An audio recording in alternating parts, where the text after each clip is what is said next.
Phone ഉപയോഗിച്ച് ഇതേപോലെ boring ആയിട്ടുള്ള ഫോട്ടോസ് എടുക്കുന്നവരാണ് നിങ്ങളെങ്കിൽ നിങ്ങളെ ഈ ഒരു വീഡിയോയുടെ അവസാനം ആവുമ്പോഴത്തേക്കും ബോറിംഗ് ഫോട്ടോസ് എടുക്കുന്നതിൽ നിന്ന് കിടിലം ഫോട്ടോസ് എടുക്കുന്ന ഒരാളിലേക്ക് ഞാൻ മാറ്റിത്തരാം. കാറിൻ്റെ അകത്ത് നിന്ന് സെൽഫീസ് എടുത്തിടാനായിട്ട് പലർക്കും ഇഷ്ടമാണ്.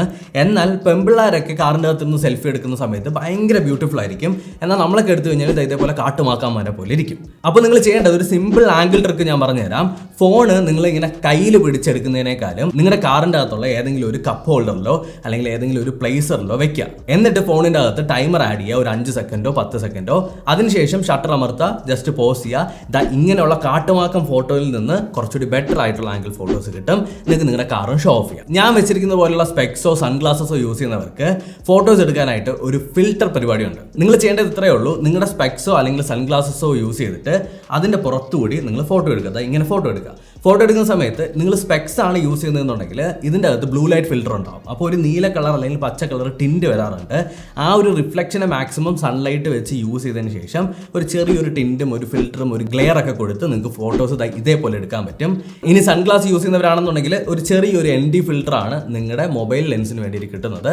മാക്സിമം യൂട്ടിലൈസ് ചെയ്യുക. കുറച്ചുകൂടി ഔട്ട് ഓഫ് ദ ബോക്സ് ചിന്തിച്ച് കഴിഞ്ഞാൽ വെറൈറ്റി ഫോട്ടോ എടുക്കാൻ പറ്റും. സോ യെസ്, ഇനി ഞാൻ പറഞ്ഞുതരാൻ പോകുന്നത് ട്രിക്കുകളും കാര്യങ്ങളൊന്നുമല്ല, ബേസിക് ആയിട്ടുള്ള കുറച്ച് പ്രിൻസിപ്പിൾസ് ആണ്. ഇത് നിങ്ങൾ ശ്രദ്ധിച്ചു കഴിഞ്ഞാൽ നിങ്ങൾ ഏത് മുക്കിലും മൂലയിലും പോയി ഫോട്ടോ എടുത്തു കഴിഞ്ഞാലും പെർഫെക്റ്റ് ആയിരിക്കും. നിങ്ങളുടെ ഫോണിൻ്റെ അകത്ത് ഒരു പ്രൈമറി ലെൻസ് എന്തായാലും കാണും. ഏറ്റവും കൂടുതൽ ഡെപ്തും ഡൈനാമിക് റേഞ്ച് ഒക്കെ ഉള്ളത് ഈ ഒരു പ്രൈമറി ലെൻസ് ആയിരിക്കും. അത് 12 മെഗാ പിക്സലാണ് നമ്മുടെ ഐഫോൺസിന്. വേറെ ആൻഡ്രോയിഡ് ഫോൺസിന് നോക്കിക്കഴിഞ്ഞാൽ 100 മെഗാ പിക്സൽ 45 എന്നൊക്കെ പറഞ്ഞിട്ട് കാണും. നിങ്ങൾ പ്രൈമറി ലെൻസിൽ നിന്ന് സൂം ചെയ്തിട്ടോ അല്ലെങ്കിൽ നിങ്ങളുടെ സെക്കൻഡറി ലെൻസൊക്കെ യൂസ് ചെയ്ത് ഫോട്ടോ എടുക്കുമ്പോൾ എന്താ സംഭവിക്കുന്നത് വെച്ചാൽ ഫ്ലാറ്റ് ആയി പോകും. അല്ലെങ്കിൽ അതിനകത്തുള്ള ഡെപ്തും കളേഴ്സും ആ ഫീലൊക്കെ അങ്ങ് പോയി കിട്ടും. അപ്പോൾ നിങ്ങൾ ചെയ്യേണ്ടത് ജസ്റ്റ് ഒരു ഒബ്ജക്റ്റിൻ്റെ ക്ലോസ് ആയിട്ട് പോവുക, അല്ലാതെ നിങ്ങൾ സൂം ചെയ്തെടുക്കാതിരിക്കാനായിട്ട് ശ്രമിക്കുക. ജസ്റ്റ് നിങ്ങൾ ഏതെങ്കിലും ഒരു സബ്ജക്റ്റ്, ഒരു പേഴ്സൺ ആണെന്നുണ്ടെങ്കിൽ ആ പേഴ്സൻ്റെ അടുത്തേക്ക് പോയി ഫോട്ടോ എടുക്കുക, അല്ലാതെ സൂം ചെയ്യരുത്. ഇൻ കേസ് നിങ്ങൾക്ക് കുറച്ചുകൂടി സൂം വേണമെന്നുണ്ടെങ്കിൽ ഒരു നല്ല വൈഡായിട്ട് എടുത്തതിന് ശേഷം അതിനെ ക്രോപ്പ് ചെയ്ത് കഴിഞ്ഞാലും ഈവൻ ബെറ്റർ ക്വാളിറ്റിയിൽ ഫോട്ടോസ് കിട്ടും and better sharpness and dynamic range. അടുത്ത സംഭവം എന്താണെന്ന് വെച്ചാൽ അണ്ടർസ്റ്റാൻഡിങ് ദ ലൈറ്റ്. പൊതുവെ ഞാൻ കണ്ടിട്ടുണ്ട് പലരും ഫോട്ടോസ് എടുക്കുന്ന സമയത്ത് ഒന്നിൽ ഇതേപോലെയൊക്കെ ആയിരിക്കും ഫോട്ടോസ് എടുക്കുക. ഇതെന്താ സംഭവിക്കുന്നത് വെച്ചാൽ പുറകിൽ നിന്നായിരിക്കും ലൈറ്റ് വരിക. അതിൻ്റെ ഫ്രണ്ടിൽ കയറി നിന്നിട്ട് ലൈറ്റിൻ്റെ ഓപ്പോസിറ്റ് ആയിട്ട് നിന്ന് ഫോട്ടോ എടുത്തു കഴിഞ്ഞാൽ ഇതേപോലെ ഒരുമാതിരി കരിഞ്ഞ അവസ്ഥയായിരിക്കും വരിക. ഇതിനെന്താ ചെയ്യേണ്ടതെന്ന് വെച്ചാൽ എപ്പോഴും ലൈറ്റ് സോഴ്സ് നിങ്ങളുടെ ഫേസിലേക്ക് അടിക്കുക. ഒന്നുകൂടി ക്ലിയർ ആക്കി പറഞ്ഞുതരാം. ഇതാണ് നിങ്ങളുടെ ലൈറ്റ് സോഴ്സ്. അത് സൂര്യനാവട്ടെ അല്ലെങ്കിൽ എന്തെങ്കിലും ഒരു ലൈറ്റ് ആവട്ടെ. ആ ലൈറ്റിൻ്റെ ഓപ്പോസിറ്റ് നിന്ന് ഇവിടെ സബ്ജക്റ്റ് വെച്ചിട്ട് നിങ്ങൾ ഫോട്ടോ എടുക്കുകയല്ല വേണ്ടത്. ആ ലൈറ്റ് സോഴ്സിൻ്റെ കൂടെ നിന്നിട്ട് ഇവിടെ സബ്ജക്റ്റ് വെച്ച് ഫോട്ടോ എടുക്കണം. ഇനി കുറച്ച് സീരിയസ് ടോക്ക്. പിന്നെ ഒരു കാര്യം, നിങ്ങൾ ഇതുവരെ നമ്മുടെ ചാനൽ സബ്സ്ക്രൈബ് ചെയ്തിട്ടില്ല എന്നുണ്ടെങ്കിൽ ഒന്ന് സബ്സ്ക്രൈബ് ചെയ്യുക. ഇതേപോലുള്ള കിടിലൻ ടെക്നോളജി വീഡിയോസ് നിങ്ങൾക്ക് എക്സ്പെക്ട് ചെയ്യാവുന്നതാണ്. എക്സ്പോഷർ, ഈ ഒരു പേര് നിങ്ങൾ ചിലപ്പോൾ ഈ ഒരു ടേം നിങ്ങൾ പലയിടത്തും കേട്ടിട്ടുണ്ടായിരിക്കും. എക്സ്പോഷർ കൂട്ടുക, എക്സ്പോഷർ കുറയ്ക്കുക എന്നൊക്കെ പറഞ്ഞിട്ട്. എക്സ്പോഷർ എന്ന് പറഞ്ഞാൽ ഒരു ക്യാമറയിൽ അല്ലെങ്കിൽ ഒരു ഫോട്ടോയ്ക്കകത്തുള്ള ലൈറ്റിൻ്റെ ഇൻറ്റൻസിറ്റി എന്ന് ഞാൻ ബേസിക് ആയിട്ട് പറഞ്ഞുതരാണ്. അതിനകത്ത് കുറേ കണ്ടൻസ് ഉണ്ട്. അതിലേക്ക് ഡീപ്പായിട്ട് പോയി കഴിഞ്ഞാൽ നിങ്ങൾക്ക് മനസ്സിലാവില്ല. എപ്പോഴും നിങ്ങൾ ഫോട്ടോ എടുക്കുന്ന സമയത്ത് സ്ക്രീനിലൊന്ന് ഹോൾഡ് പ്രസ് ചെയ്ത് കഴിഞ്ഞാൽ നിങ്ങൾക്ക് എക്സ്പോഷർ എനേബിൾ ആവും. അതിനെ നിങ്ങൾക്ക് ലോക്ക് ചെയ്ത് വെച്ചതിന് ശേഷം കൂട്ടാനും കുറയ്ക്കാനും പറ്റും. ഫോർ എക്സാമ്പിൾ, നിങ്ങൾ നട്ടുച്ചയ്ക്കാണ് ഒരു ഫോട്ടോ എടുക്കുന്നത്. ആ സമയത്ത് ലൈറ്റ് ഭയങ്കര കൂടുതലായിരിക്കും. എപ്പോഴും ഫോട്ടോയ്ക്ക് ഒരുപാട് ലൈറ്റിൻ്റെ ആവശ്യമില്ല. അപ്പോൾ നിങ്ങൾ ചെയ്യേണ്ടത് ഈ എക്സ്പോഷറിനെ ചെറുതായിട്ടൊന്ന് കുറച്ച് കൊടുക്കുക. ഇൻ കേസ് നിങ്ങൾ ലോ ലൈറ്റിലാണ് ഫോട്ടോ എടുക്കുന്നതെന്നുണ്ടെങ്കിൽ എക്സ്പോഷറിനെ ചെറുതായിട്ടൊന്ന് കൂട്ടി കൊടുക്കുക.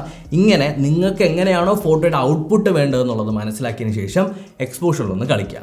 പലരും വിട്ടുപോകുന്നതാണ്. ഇപ്പോൾ സാംസങ് ഫോണുകളിലാണെന്നുണ്ടെങ്കിൽ ജസ്റ്റ് ഒന്ന് ഹോൾഡ് പ്രസ് ചെയ്താൽ മതി. അപ്പോഴത്തേക്കും എക്സ്പോഷർ ലോക്ക് വരും. എന്നിട്ട് നിങ്ങൾക്ക് ലെഫ്റ്റിലോട്ടോ റൈറ്റിലോട്ടോ സ്ലൈഡ് ചെയ്തിട്ട് അഡ്ജസ്റ്റ് ചെയ്യാനായിട്ട് സാധിക്കും. ഫോട്ടോഷോപ്പിൻ്റെ ലൈറ്റ് റൂം എന്ന് പറഞ്ഞിട്ടൊരു ആപ്പ് കിട്ടും. ഇത് നിങ്ങൾക്ക് ഫ്രീ ആയിട്ട് ഡൗൺലോഡ് ചെയ്യാൻ പറ്റും. ലൈറ്റ് റൂം എന്ന് പറഞ്ഞിട്ട് ആപ്പിൻ്റെ അകത്ത് മാനുവൽ ക്യാമറ അവൈലബിൾ ആണ്. നിങ്ങൾക്ക് നിങ്ങളുടെ ഫോണിൻ്റെ അകത്ത് മാനുവൽ ക്യാമറ ഇല്ല എന്നുണ്ടെങ്കിൽ ലൈറ്റ് റൂം ആപ്പിൻ്റെ അകത്ത് മാനുവൽ ക്യാമറ ഉണ്ട്. ജസ്റ്റ് ലൈറ്റ് റൂം ആപ്പ് എടുത്തതിന് ശേഷം മാനുവൽ ക്യാമറ വെച്ചിട്ട് നിങ്ങളുടെ ഇഷ്ടത്തിന് ഷട്ടർ സ്പീഡ്, എക്സ്പോഷർ, അതുപോലെ തന്നെ വൈറ്റ് ബാലൻസ് ഒക്കെ സെറ്റ് ചെയ്ത് ഫോട്ടോ എടുക്കുക. ഈ ഫോട്ടോ തന്നെ അവിടെ വെച്ച് തന്നെ നിങ്ങൾക്ക് വേണമെങ്കിൽ എഡിറ്റ് ചെയ്യാൻ സാധിക്കും. ഒബ്വിയസ്ലി നിങ്ങളുടെ മനസ്സിൽ കാണും, ഫോണിൽ എടുക്കുന്ന ഫോട്ടോസ് എഡിറ്റ് ചെയ്യേണ്ട ആവശ്യമില്ല എന്നുള്ളത്. ഓരോ ഫോണും ഡിസൈൻ ചെയ്തിട്ടുള്ളതും ഓരോ ഫോണിൻ്റെ അകത്തുള്ള കളർ സയൻസും ഡിഫറെൻ്റ് ആയിരിക്കും. ഫോർ എക്സാമ്പിൾ, നമ്മുടെ ഐഫോൺ നോക്കിക്കഴിഞ്ഞാൽ എപ്പോഴും ഒരു ഗ്രീൻ ടിൻറ്റും ഒരു യെല്ലോ ടിൻറ്റും കൂട്ടിയായിരിക്കും വീഡിയോസും ഫോട്ടോസും എടുക്കുക. എന്നാൽ സാംസങ് നോക്കുന്ന സമയത്ത് കുറച്ചുകൂടി ഒരു കൂൾ ബേസ്ഡ് ആയിരിക്കും. മേ ബി നിങ്ങൾ എടുക്കുന്ന ഫോട്ടോയ്ക്ക്, ഫോർ എക്സാമ്പിൾ, നിങ്ങൾ സഹാറ ഡെസേർട്ടിൽ പോയി എന്നാണ് ഒരു ഫോട്ടോ എടുക്കുന്നതെന്നുണ്ടെങ്കിൽ ആ ഒരു ഫോട്ടോയ്ക്ക് ഒരു വൈറ്റിഷ് ഫീല് വരുന്നത് ഒരിക്കലും കറക്റ്റ് ആവില്ല. എപ്പോഴും ഒരു വാം ടോൺ ആയിരിക്കും ആവശ്യം. അപ്പോൾ നിങ്ങൾ എന്ത് ചെയ്യുക, ജസ്റ്റ് ലൈറ്റ് റൂമിൻ്റെ അകത്ത് കയറിയിട്ട് ടെമ്പറേച്ചർ ഒന്ന് അഡ്ജസ്റ്റ് ചെയ്യുക. അത്ര മാത്രം ചെയ്താൽ മതി, നിങ്ങൾക്ക് കിടിലം ഫോട്ടോസ് കിട്ടും. അപ്പോൾ ഞാൻ പറഞ്ഞു തന്നത് എന്താണെന്ന് വെച്ചാൽ ഫോട്ടോ എഡിറ്റ് ചെയ്യാനായിട്ട് മടിക്കരുത്. ചില ഫോട്ടോസ് നമ്മൾ എടുക്കുന്ന സമയത്ത് ഇങ്ങനെ വെച്ചിട്ടായിരിക്കും പൊതുവേ നമ്മൾ എടുക്കാറ്. അതിന് പകരം വീഡിയോസോ ഫോട്ടോസോ എടുക്കുക. അപ്പോൾ അപ്സൈഡ് ഡൗൺ ഇങ്ങനെ വെച്ചൊന്ന് യൂസ് ചെയ്ത് നോക്കുക. ആ സമയത്ത് നിങ്ങൾക്കൊരു ആ ഒരു പേഴ്സൻ്റെ വേറൊരു പേഴ്സ്പെക്റ്റീവിലുള്ള ഒരു ആംഗിൾ കിട്ടും. അതായത് കാലൊക്കെ കുറച്ചൊന്ന് പുഷ് ചെയ്ത് കാണിക്കണം, അല്ലെങ്കിൽ താഴോട്ടുള്ള ഭാഗം കുറച്ചൊന്ന്, ഇപ്പോൾ ഫോർ എക്സാമ്പിൾ നമ്മളൊരു വണ്ടിയുടെയൊക്കെ ഫോട്ടോ എടുക്കുന്ന സമയത്ത് വണ്ടിയുടെ ഫ്രണ്ട് കുറച്ചൊന്ന് ബൾക്കി ആയിട്ട് ഫീൽ ചെയ്യണമെന്നുണ്ടെങ്കിൽ ജസ്റ്റ് ഒന്ന് അപ്സൈഡ് ഡൗൺ വെച്ചാൽ മതി. എപ്പോഴും വർക്ക് ആവണമെന്നില്ല, നിങ്ങളുടെ സിറ്റുവേഷൻ അനുസരിച്ച് മാറ്റി തിരിച്ചൊക്കെ യൂസ് ചെയ്യാം. കുറച്ചുകൂടി ക്രിയേറ്റീവായിട്ട് സ്മാർട്ട് ഫോൺ യൂസ് ചെയ്തിട്ട് ബി റോൾസും ഫോട്ടോസും എടുക്കാനായിട്ട് നിങ്ങളുടെ ടി വിക്കകത്ത് യൂട്യൂബിൽ പോയതിന് ശേഷം ബൊക്കെ ബാക്ക്ഗ്രൗണ്ട് എന്ന് പറഞ്ഞിട്ട് സെർച്ച് ചെയ്യാം. അപ്പോൾ കുറേ വീഡിയോസും അതുപോലെ തന്നെ ഗൂഗിളിൽ ഇമേജസും കാണും. ഈ ഇമേജിന് എടുത്തിട്ടതിന് ശേഷം അത് നിങ്ങളുടെ ടി വി ആവണമെന്നില്ല, നിങ്ങളുടെ ലാപ്ടോപ്പ് ആയാലും മതി. എന്നിട്ട് നിങ്ങളുടെ ഒബ്ജക്റ്റ് അല്ലെങ്കിൽ സബ്ജക്റ്റിനെ ഇതിൻ്റെ ഫ്രണ്ടിലേക്ക് വെച്ച് ഒന്ന് ലൈറ്റ് ചെയ്തതിന് ശേഷം ഫോട്ടോ എടുത്തു കഴിഞ്ഞാൽ കുറച്ചുകൂടി ബൊക്കെയൊക്കെ കിട്ടും. മേ ബി നിങ്ങൾക്ക് കുറച്ചുകൂടി ആർട്ടിസ്റ്റിക് ആയിട്ടുള്ള ഫോട്ടോസ് കിട്ടും. അപ്പോൾ ഈ പറഞ്ഞ ട്രിക്കുകളൊക്കെ നിങ്ങളൊന്ന് പ്രാക്ടിക്കലി ട്രൈ ചെയ്ത് നോക്കുക. ട്രൈ ചെയ്ത് വർക്കിംഗ് ആണെന്നുണ്ടെങ്കിൽ ഒന്ന് കമൻറ്റ് സെക്ഷനിൽ കമൻറ്റ് ചെയ്യുക. ആൻഡ് നിങ്ങളുടെ ബോറിംഗ് ഫോട്ടോസിന് എക്സ്ട്രീം ഫോട്ടോസ് ആക്കാം. സബ്സ്ക്രൈബ് ചെയ്യുക, ഷെയർ ചെയ്യുക. അടുത്തൊരു വീഡിയോയിൽ കാണാം.